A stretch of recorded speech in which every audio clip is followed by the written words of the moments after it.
Hey guys, so we are reading Monster High Diaries, Cleo Nile, and the Creeperific Mummy Makeover. We are actually on part 4. I haven't been doing this for a while, but now we are. We're going to start doing this again. We are on chapter 4, page 53. There's no pictures in this book, so I'm going to start reading. Okay. "You've been really quiet today," Cleo Dracula said, nudging her ghoul friends and the captain during fear leading practice. And next afternoon, the ghouls of the fear leading squad had stopped and take a water break to go over the steps one more time.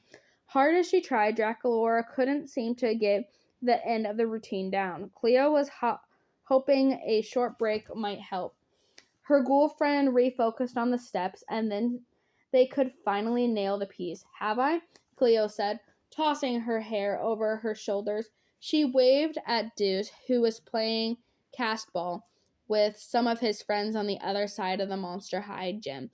With all of the excitement over her mother's arrival and preparations for her welcome home ball, Cleo hasn't gotten to speak to him all day. "I guess I'm just worried about perfecting our new dance. I'm also really wrapped up in my mother's welcome home ball.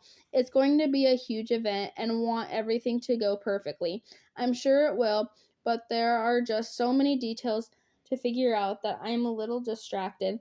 "I'm totes excited about it," Draculaura squealed. "When does your mom arrive? Are you nervous to see her after so much time has passed?" Cleo gave a despective wave. She hadn't told any of her ghouls friends yet that her mom had already arrived, because she hadn't quite figured out how to tell them that all the memories of her mom had turned out to be very different from the woman who was now living in their house. She was hoping that after her mother had a day or two to settle in, she might start remembering her mother. Cleo had promised all her friends. "She actually arrived last night," Cleo said, forcing a smile. "She's here? Is she, is she everything you remembered and more?" Frankie asked eagerly, joining in their conversation. "Did she bring a huge trunk full of glamorous clothes with her from Egypt?" Draculaura wondered. "I bet Claudine will be itching to get her paws on the latest Egyptian fashion." "Mother actually hasn't had the time to unpack yet," Cleo said quickly. After seeing her mother's jeans the night before, the casual, a very wrinkled, lined outfit she was wearing around the house after breakfast that morning, Cleo had a feeling her mom didn't have a trunk full of glamorous clothes. She had a terrible feeling her mother had a trunk full of junk. But by responding to Draculaura's question in the way she had, Cleo wasn't lying to her friends either, because she didn't know for sure what kind of clothes her mom had brought along with her.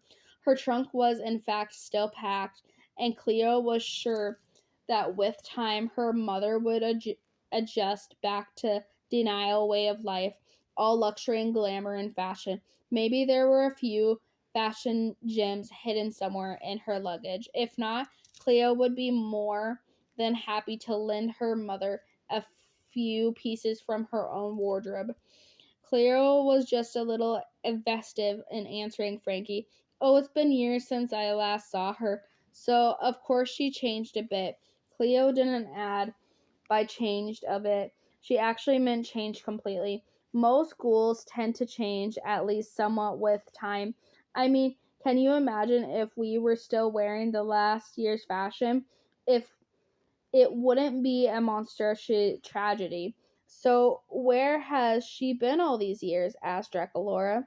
The little vampire began stretching with reminded Cleo it was time for the squad to get back to practice.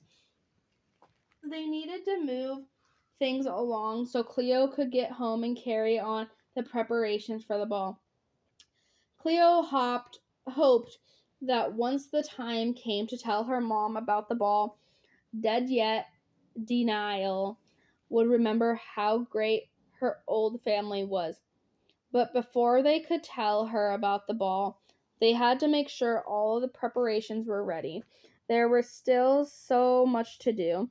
While the ghouls on the squad lined up to take their new routine from the top, Cleo said proudly, "My mother has been very important, archaeologically digged. She risked her life to assist a team of researchers and archaeologists. Frankie, Draculaura, and the other girls on the fear leading squad exchanged a surprised look. Digging for treasures, relics, a importance artifact from Egypt history. A very glamorous, Cleo added a bit disdainfully. She was assisting a team of scientists and learning about our Egyptian heritage and the importance of history of our to our future. Was she actually, Draculaura began timidly doing in the digging? Cleo rolled her eyes. Of course she was actually doing the digging. Before anyone could press her for more details, Cleo started the music and counted off. Now let's get back to work. As the ghouls ran through the routine again, Cleo tried to lose herself in the music.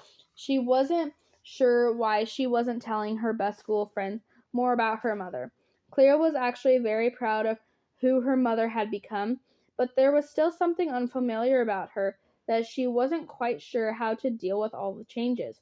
In fact, all day she had been just teensest bit worried about the welcome home ball. After seeing her mother prepare her own snack in the mansion kitchen and walked around in a pair of falling apart slippers, Cleo wasn't so sure the elaborate party they had been planning was even appropriate anymore. She worried that her mother might find all the extravagances over the top, and there was still the burning question of what she would actually wear to the ball. But by the time they reached the end of the rehearsal, Cleo had managed to put her worries about the ball out of her mind because she had more intimidated problems, specifically Draculaura, still couldn't get the steps for their new routine down, no matter how many times they went over it. "I'm so sorry, Cleo," Draculaura said with a sad little shrug. "I just don't know why I'm having so much trouble with this new routine."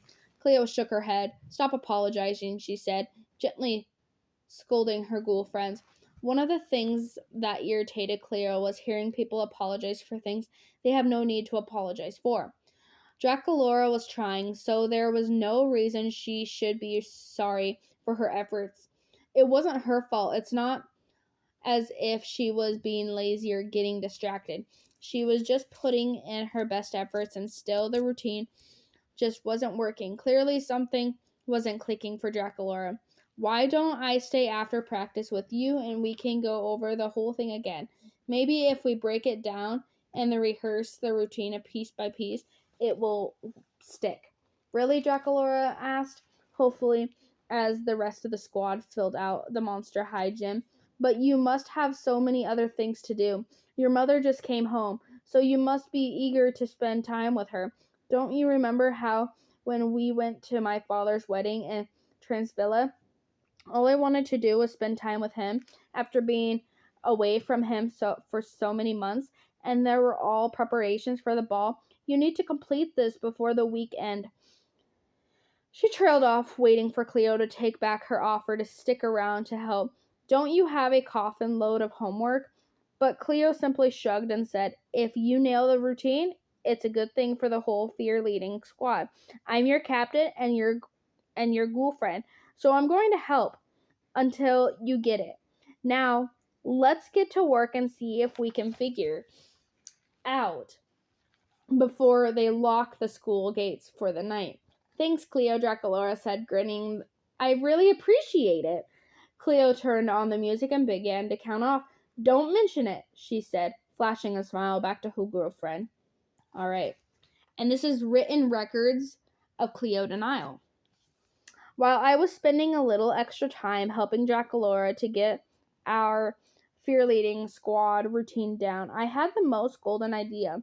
Much like Draculaura and her new dance, Mother's elegance and fashion sense obviously just needs a little extra practice with time and help from an expert. I'm sure she can dig up her old self. My old mother is in there, and she needs to be uncovered. And since I've had years to perfect being a denial, who better to help her than me? If anyone has mastered the art of being royal, it is I. Okay, and maybe Nevera, but she's so unpleasant about her status that she gives royalty a bad name. Maybe I can help Mom remember what it is to be part of this family by fixing her up so she can recall what it feels like to be glamorous and important. Perhaps part of the reason Mother is so messy is that she has forgotten how to put herself back together. She had so many years living in that creepy old tome in the dark. Okay, Myra, that what hasn't had to worry about makeup on fashion and skincare. Though I know the welcome home ball will be totally fantastic, I think there's something even more important I can do for Mother to truly become her home and whisk her back to life, to which she was once accompanied.